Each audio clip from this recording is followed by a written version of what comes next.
కాకి కోకిల రెండూ అరుస్తాయి. కాకిది గోళ అంటారు, కోకిలిది మాత్రం పాట అంటారు. మిత్రులరా, మాటకు చాలా విలువ ఉంది. ఎప్పుడు పడితే అప్పుడు ఏది పడితే అది ఊరికే మాట్లాడకూడదు. పొదుపుగా నాలుకను వాడుకోవాలి.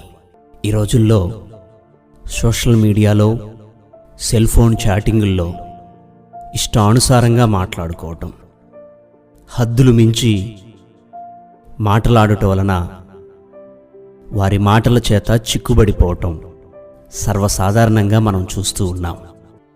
అయినా ఆధ్యాత్మిక సంబంధమైన స్నేహాన్ని పెంచుకోవాలి కానీ ఆత్మీయ ఆరోగ్యకరము కాని స్నేహాలను పెంచుకొని రకరకాల తంటాళ్ళు తెచ్చుకోవటం ఎందుకో ఒక్కసారి ఆలోచించండి.